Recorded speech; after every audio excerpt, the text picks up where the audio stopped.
Momento estamos contigo, un espacio cultural dinámico e irreverente para debatir ideas junto a jóvenes que creen y defienden la libertad.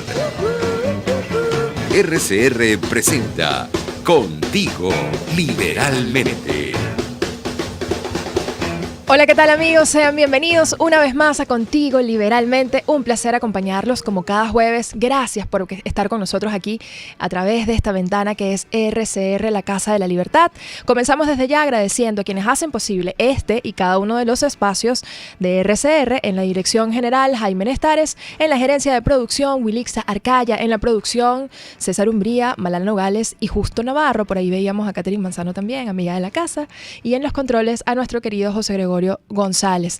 Recordándoles que por favor se suscriban a nuestro canal de YouTube, donde pueden acceder a todo el contenido, además de estar conectados en vivo a nuestra transmisión, y si no, por supuesto también seguirnos a través de nuestras redes, @RCR750 y en mis redes, @ClauMacero. También agradecer a nuestros amigos de Small Shop, ya ustedes los conocen, es la casa perfecta de la repostería.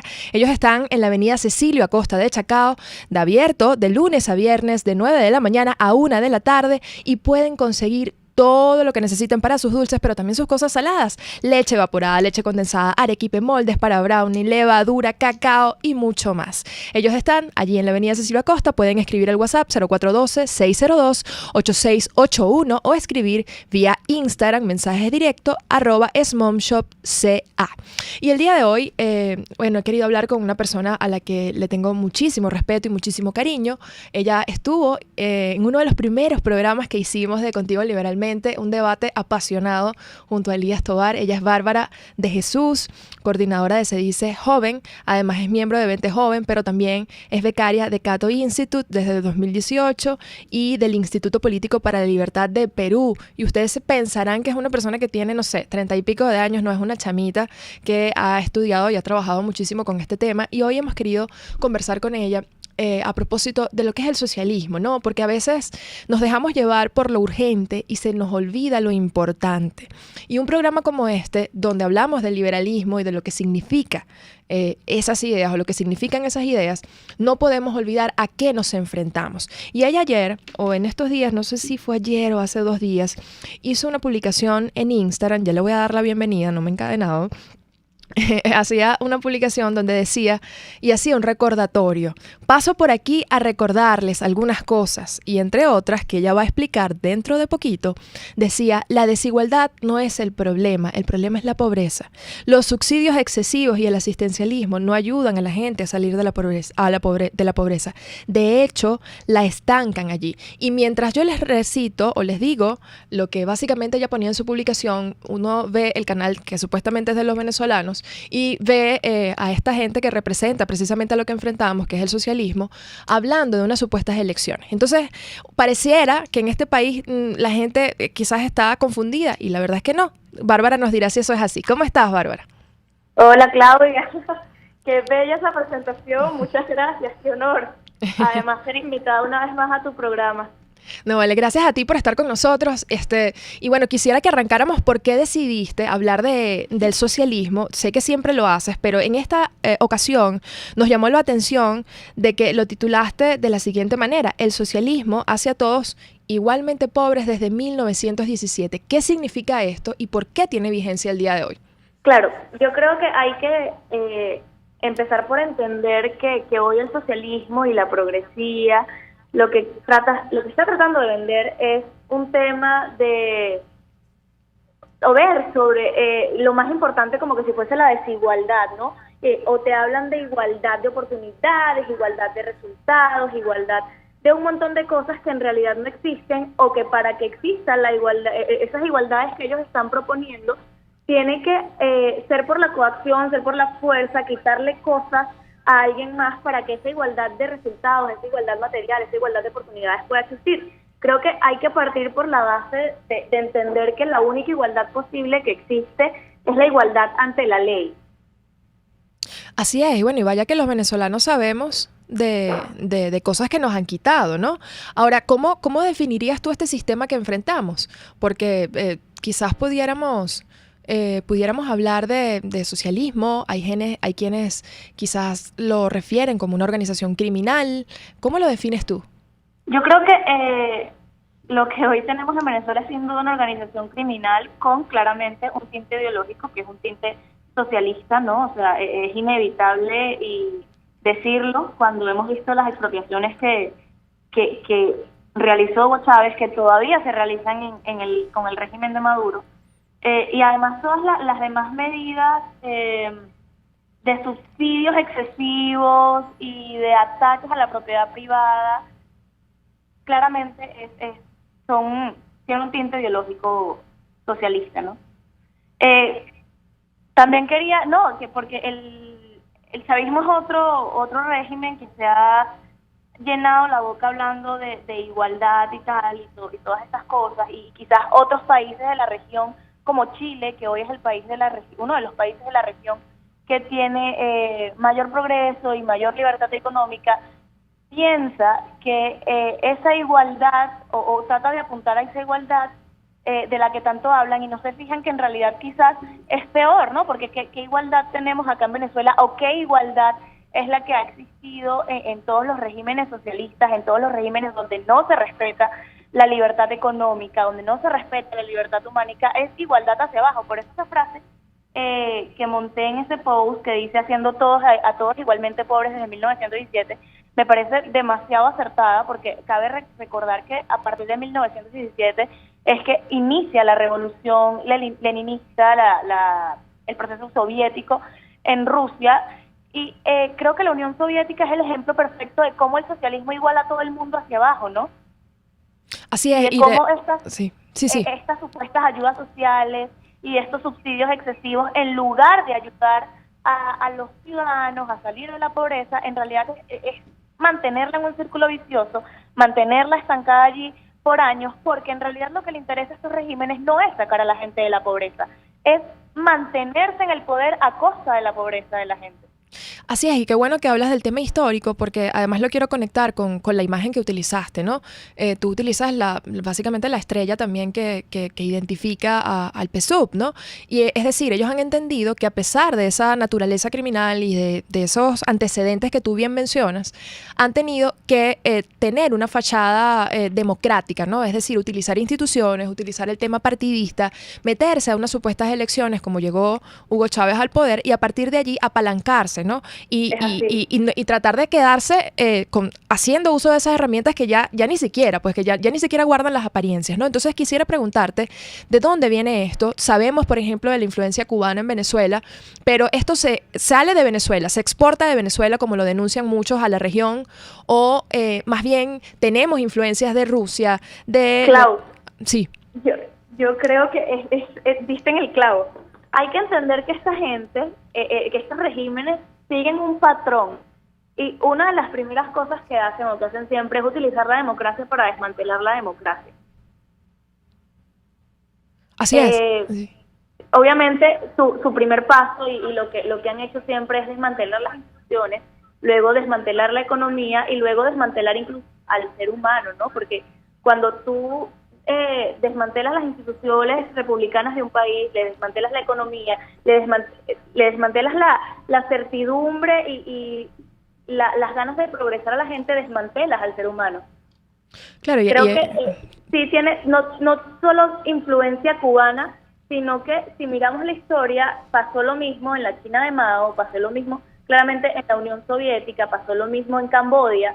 O sea, es como un manual exacto que ellos han ido siguiendo a través de los años, ¿no? Es utilizar las instituciones a su favor, las instituciones democráticas, para desmantelarlas y luego mantenerse en el poder, tratando de dar una apariencia de régimen no autoritario, sino de democracia. Mire, ya ni eso, ¿no? De hecho, aquí Osvaldo Pérez, en nuestro canal de YouTube, les recuerdo que se suscriban, RCR, dice: Chile, Argentina y otros países de la región pueden terminar como está Venezuela en este momento. Y por supuesto, el socialismo iguala a todos hacia abajo. Eso está clarísimo. Es decir, la gente lo entiende. Y mucho más en Venezuela. Porque ya, como lo hemos reiterado, no hay apariencias, ¿no? Ya acabamos de ver todo este tema constituyentista, ahora hablando de elecciones. elecciones, vemos cómo la gente de alguna manera depende en gran medida de los beneficios que supuestamente te dan, pero es algo que tú de lo cual no deberías depender. Ahora, ¿cómo hacemos frente, ¿no?, a una cuestión que es histórica, pero que en el caso de Venezuela está, bueno, aferrada incluso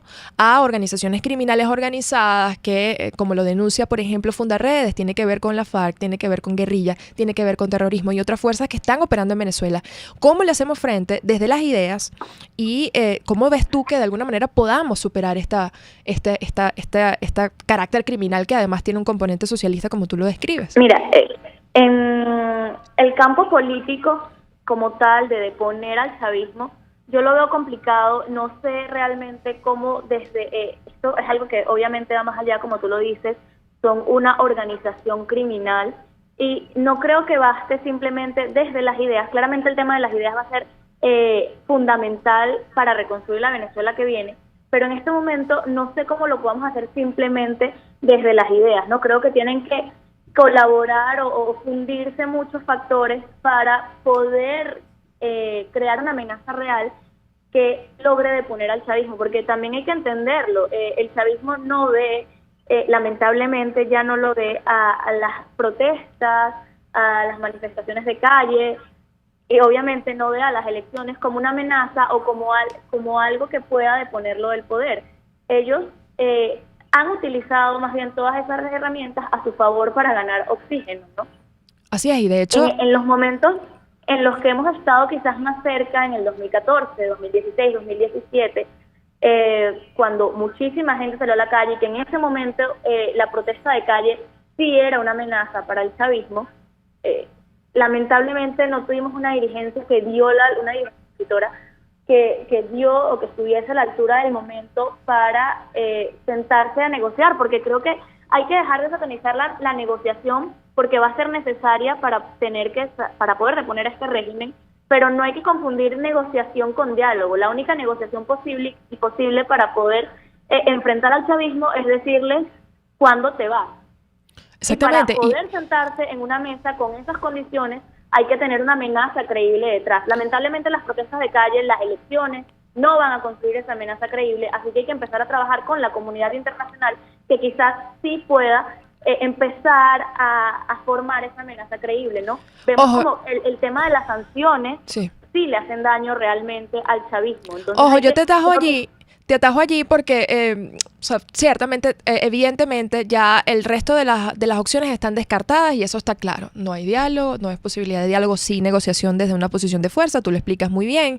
Ahora, yo no descartaría el tema de las protestas, que obviamente suman presión y hay que complementarlas con una fuerza externa, ¿no? Claro. De hecho, hoy amanecimos en Anzoátegui con protestas en distintos puntos por el tema de la gasolina, a pesar de que muchos dicen que ya llegó la gasolina y no pasa nada, ¿no? Clau, yo a lo que me refiero es que lamentablemente esas protestas, esos focos de protestas que vemos, que existen, no tienen una dirección, no tienen un propósito realmente, sino que son, como dice el propio chavismo, candelita que se prende, candelita que se apaga, ¿no? Y yo creo que no se le puede exigir más a la gente de lo que ya ha dado en la calle, que literalmente dio su vida en el 2017 en las calles, más de 100 muertos en las calles. Y no se le puede exigir ni reprochar nada a la gente, ¿no? Que siento que es lo que se ha tratado de hacer. Bueno, es que el chavismo no sale porque la gente está dormida en su casa o porque la gente no sale a las calles. Realmente no ha sido así, hemos salido, pero hay que entender que la máquina de represión del chavismo y la máquina de represión de todos los regímenes socialistas es increíblemente fuerte, ¿no? Y acaba con todo. Entonces yo creo que ya a estas alturas del partido en Venezuela, pedirle a la gente que vaya a exponer su vida sin un propósito y sin una dirección a las calles frente a una dictadura que no tiene miedo a asesinar, que no le tiembla el pulso para matar, es un poco inconsciente. Totalmente. Bueno, y por eso decimos que no podemos solos, mejor dicho. Ahora, eso no quiere decir que hay que descartarla, eso es necesario para la presión, ¿no? Ahora, ya para finalizar, nos quedan unos 3 minuticos. Yo no quisiera dejar de hablar de lo contrario, ¿no? Que es lo que nos ocupa también en este programa. Y voy a citar un fragmento que me puso aquí Malala, nuestra productora, del artículo de Thomas Gordon, que dice: el canto de sirena del socialismo y el comunismo es seductor. Tal vez es la naturaleza humana la que quiere que se nos cuide en todas las circunstancias y nos gusta tener la seguridad de que ninguna otra persona tiene circunstancias materiales mucho mejores que las nuestras. Pero la historia es muy clara.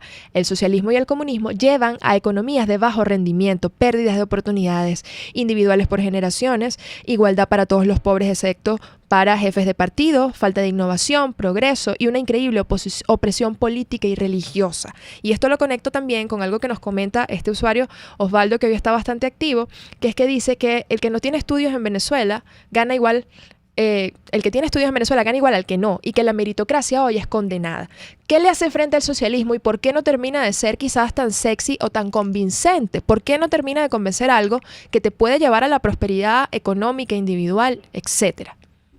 Lamentablemente, nosotros desde el liberalismo tenemos todos los datos, tenemos todas las cifras, tenemos los hechos, tenemos las pruebas a nuestro favor, pero sí nos ha faltado, y creo que nos ha faltado no tenerle miedo al mundo cultural y al mundo político. Lamentablemente, y esto lo hago siempre como un reproche interno, nos hemos enfocado mucho en el mundo académico y hemos olvidado el aspecto político y el aspecto académico, y la lucha de las ideas tiene que dar en todos los frentes. Porque mientras nosotros mientras los liberales nos mantuvimos en el ámbito académico, la izquierda lamentablemente nos comió mucho terreno político y nos comió todo el terreno cultural. Totalmente. Ahí tenemos una tarea firme y que estoy segura que tú, así como muchos otros jóvenes, van a llevar adelante. Bárbara, yo quiero agradecerte en principio. No sé si tienes una última frase para quienes te escuchan. ¿Cómo se pueden conectar? ¿Cómo se pueden conectar contigo y con lo que están haciendo también?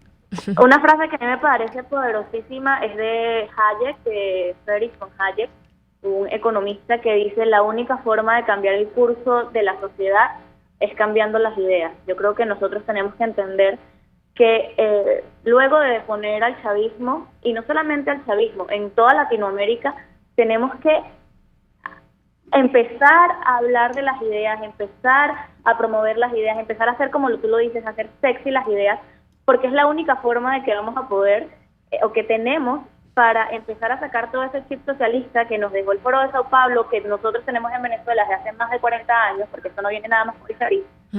Es eso, es promover las ideas que funcionan, porque están comprobadas que funcionan. Perdón si me estoy extendiendo, pero no quería dejar la oportunidad de decir esto. Hay que ver cómo vivía la gente antes de la revolución industrial, antes del auge del capitalismo, para entender que lo que funciona es una economía de libre mercado. La esperanza de vida antes del auge del capitalismo era de tan solo 40 años. Luego del auge del capitalismo, luego de la revolución industrial, la esperanza de vida, la libertad económica y la libertad humana aumentó muchísimo. De hecho, pasamos de tener una esperanza de vida de 40 a más de 80 años. Y hoy son las economías más reprimidas, son las economías menos libres, las que tienen condiciones parecidas a la pre-revolución industrial, ¿no? Así es. Eso me parece importante destacarlo. Y bueno, me preguntabas cómo podían mantenerse conectados conmigo, cómo podían preguntarme algo o seguirme por allí. En redes sociales, Bárbara A. de Jesús, tanto en Instagram como en Twitter. Bueno, Bárbara, yo quiero agradecerte porque ciertamente yo estoy segura que ese trabajo ya se está haciendo. Yo creo que quizás no hay que construirlas, sino hay que más bien difundirlas. Muchos venezolanos, incluso personas de nuestra región, estoy segura que son liberales y probablemente no lo saben, pero entienden que un proceso o un sistema capitalista es quizás lo que te puede garantizar la felicidad, que al final es a lo que vinimos a este mundo, ¿no? A ser felices, a trabajar gracias a nuestro propio esfuerzo y a ganar lo que tenemos gracias también a ese trabajo que hacemos diariamente, y gracias también a ti por ese trabajo que haces. Era Bárbara de Jesús. Ella es coordinadora de Se Dice Joven. Ya saben que se pueden conectar con ella a través de sus redes. Y muchísimas gracias por estar con nosotros el día de hoy hablando de un tema fundamental que no podemos olvidar: socialismo y sus males. Lo vemos en Venezuela, lo vemos en la región, y si no lo detenemos va a ser una cosa que se extienda por muchísimos otros países. Ahora, al regreso, volvemos con hablando de un tema fundamental que son los derechos humanos, después de este informe de Naciones Unidas y otros temas que vamos a ver a continuación. Ya volvemos. Usted escucha Contigo, solo por RCR 750 AM. Puedes seguirnos en nuestras redes sociales. En Twitter, @RCR750, la radio que se ve. ¿Te imaginas unos deliciosos y súper cremosos helados libres de azúcar, libres de lácteos, libres de huevos, libres de gluten, libres de culpas? Te lo tengo. Heladería Vegan Fruit lo hizo posible y aptos para todo tipo de personas. Los heladitos Vegan Fruit los encuentras en los mejores supermercados y tiendas de delicateces. Síguelos en las redes. @heladería Vegan Fruit. Amor vegano y cremoso. Fuerza que nos activa, fuerza que une a un país que quiere cambio. Mi nombre es Chuo Torrealba y estoy contigo desde las 5:30 de la mañana para que te enteres de todo lo que acontece dentro y fuera de un país en crisis, un país que quiere cambio y libertad. Unidad, la fuerza es la unión, de lunes a viernes desde las 5:30 de la mañana con Chuo Torrealba, solo por RCR, porque lo bueno une.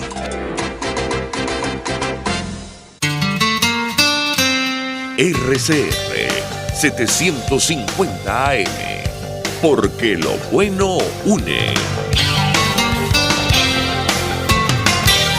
Les estamos presentando Contigo, el espacio donde tú y tus dirigentes se escuchan, solo por RCR 750 AM.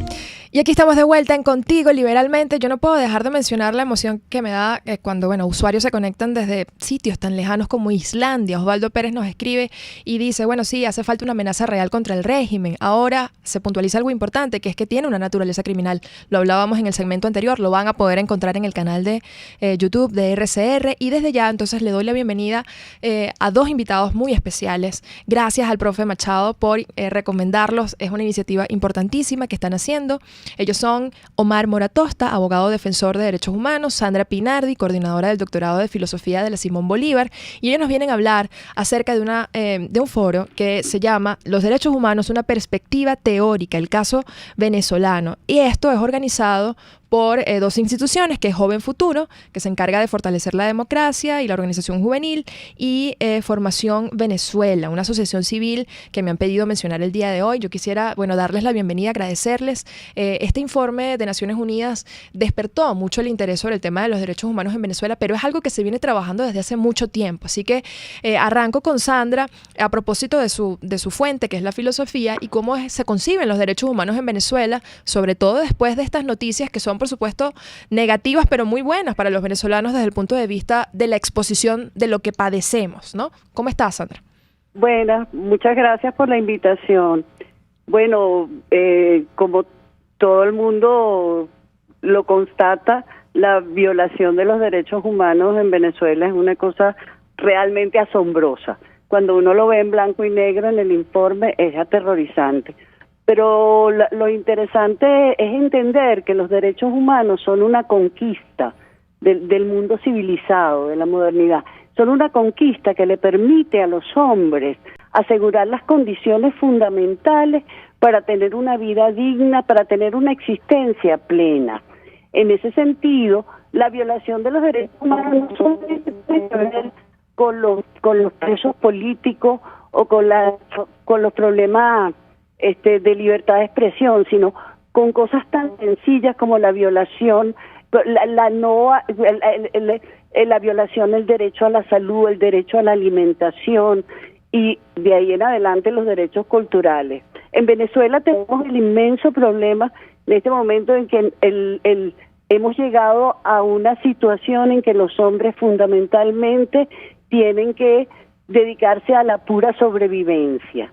Y en ese sentido no hay manera de elaborar ninguna condición que no sea más allá de la de procurarse su vida cotidiana, ¿no? Lo mínimo para su sobrevivencia. Sí, es un tema... ¿Ah? No, eso que es un tema de dignidad, o sea... es un tema de dignidad, claro, y además es un tema, además para la democracia es fundamental, porque uno se pone a pensar, la democracia no es un problema de mayorías, la democracia no es un problema de voto, la democracia es ¿cómo diría uno? El sistema de gobierno donde se da la posibilidad de que todo y cada uno de los hombres tenga derecho a tener derechos y en ese sentido tenga derecho a tener un modo de vida y unas condiciones de existencia que sean lo suficientemente positivas como para poder lograr una vida adecuada, digna. Así es, y eso hoy en Venezuela no es posible. Y precisamente por eso, esa descripción que tú haces, que yo rescato, estamos hablando de temas incluso de propiedad, de justicia, ¿no? Exacto. Es que ha surgido esta iniciativa que les mencionaba al principio, que tiene lugar, el primer foro, se va a realizar el 15 de octubre. Yo quisiera que el doctor Mora Tosta nos explicara de qué va esta iniciativa, cómo han decidido enlazar a estas dos organizaciones que son las que auspician esta iniciativa y bueno, cómo se explica, ¿no?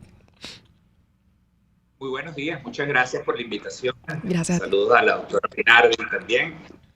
Bueno, sí, realmente en Venezuela, después de la llegada de la revolución, poco a poco se fue desmontando el andamiaje institucional para apoderarse de los poderes públicos y de esta manera lograr, por la fuerza, tratar de someter socialmente al pueblo venezolano con la consecuencia de la crisis que tenemos.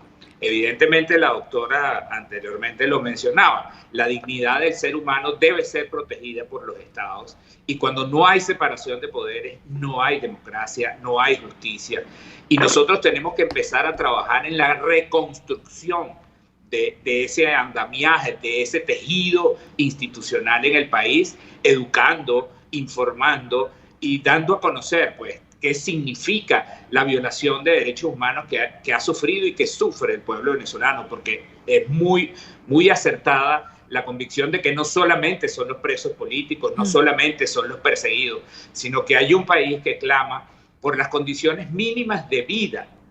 Y las condiciones mínimas de vida han sido deterioradas a lo largo de todos estos años por situaciones de la aplicación de un modelo que es fracasado en el mundo entero, que es percibido como autoritario, como violador, sesgador de los derechos inherentes a la persona humana. Y entonces aquí se ha aplicado de esta forma, violando inclusive digamos, la voluntad del propio pueblo, que ha determinado otro camino y sin embargo, pues esto no ha sido respetado y se le han creado formas de gobierno y de control social paralelos para evitar precisamente que los ciudadanos lleguen a tener acceso a esas condiciones mínimas de vida y han sido sometidos a través de los alimentos, a través de la delincuencia, a través de los servicios públicos a ser controlados socialmente. Entonces, nosotros estamos buscando pues el despertar de esta conciencia de lo que significan los derechos fundamentales en el país y que deben ser respetados. En Venezuela, recordemos que tenemos una crisis humanitaria, una emergencia humanitaria compleja derivada de esta situación y esto es muy importante. Sí, yo te atajo allí porque quizás lo que vivimos son condiciones mínimas, pero la gente quiere condiciones máximas, la gente quiere condiciones plenas, ¿no? De libertades, de derechos, ¿no? Ahora, ¿cómo se explica este foro? ¿Cómo puede participar la gente? ¿Qué básicamente van ustedes a tocar en estos foros? ¿Y cómo se integran los jóvenes en esta iniciativa? Que además tienen un rol fundamental, ¿no? Sí, bueno, vamos a tratar de hacerlo lo más interactivo posible dentro de las posibilidades que permite la tecnología en el país en este momento, que es pésima, pero vamos a tratar de hacerlo lo más interactivo posible. Vamos a hacer unos videos, vamos a hacer unos chats para relacionarnos con los jóvenes y para que ellos asuman digamos, el conocimiento íntegro de lo que significa lo que está pasando en Venezuela. Porque recordemos que en este momento estás viendo protestas a lo largo y ancho del país, sí, y no es necesariamente por el tema político, es por el tema de sobrevivencia. La gente está... El primer ingrediente que ha sido el detonante de esta situación es la corrupción. Y cuando tú revisas cuáles son los efectos de la corrupción, te consigues con un crimen que es plura a la seguridad. Entonces, cuando analizamos esto, podemos entender perfectamente qué es lo que pasa en Venezuela en estos momentos. Simple y llanamente, pues, la distracción, la sustracción, la malversación de los dineros públicos, pues han determinado en este caos, en esta crisis que atraviesa nuestro país. Y actuar según normas morales y éticas, ¿no? Y esto yo lo quiero conectar también con la noticia de ayer de la extensión y la renovación de esta misión de Naciones Unidas a propósito de los derechos humanos y la demostración de estos hechos, que es que enfrentamos un régimen que viola o que viola los delitos comete delitos de lesa humanidad, valga la explicación, ¿no? Entonces, ¿cómo lo concebimos en este contexto? ¿Cómo le damos respuesta a este usuario? ¿Y qué significa? Quisiera una reflexión de ambos a propósito de esta renovación de esta misión. Sabemos y me queda muy claro que no se trata solamente de los presos políticos y de las vejaciones individuales que vemos que son conocidas como las que seguramente ha llevado adelante no solamente en Venezuela sino en el mundo. Bueno, lo importante de esta misión es justamente que ayuda porque hay una cosa importante con los derechos humanos, que si bien es cierto que el Estado y las leyes son los que deben garantizar los derechos humanos son una cosa que los hombres le otorgan unos a los otros. Entonces también es un problema de conciencia de la población toda, que la protección de los derechos humanos y la protección del derecho a tener derechos de todo y cada uno de los individuos es fundamental. Y que eso es lo único que puede construir una sociedad de libertades y una sociedad de flores continua de todos y cada uno de los individuos.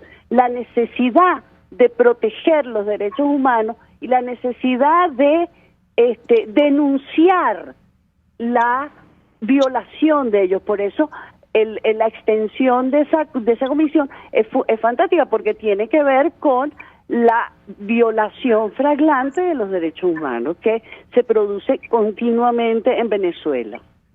Así es, en tu caso, Omar, una reflexión sobre esta extensión de la misión y cómo ustedes lo conectan con el foro al que la gente va a poder participar o en el que la gente le va a poder participar, y ahorita reiteramos la invitación.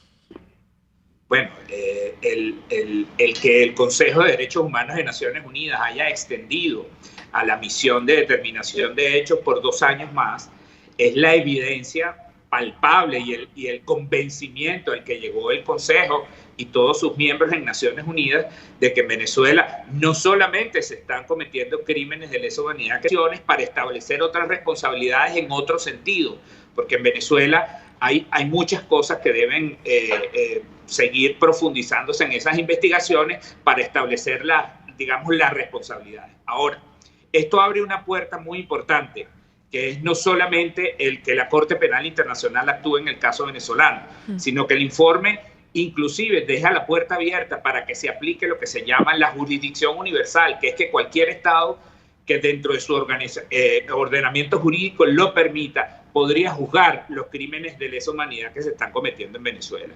Y es un llamado a la comunidad internacional, y creo que ya así lo han percibido, la aplicación de ese principio que existe en Naciones Unidas de la responsabilidad de proteger.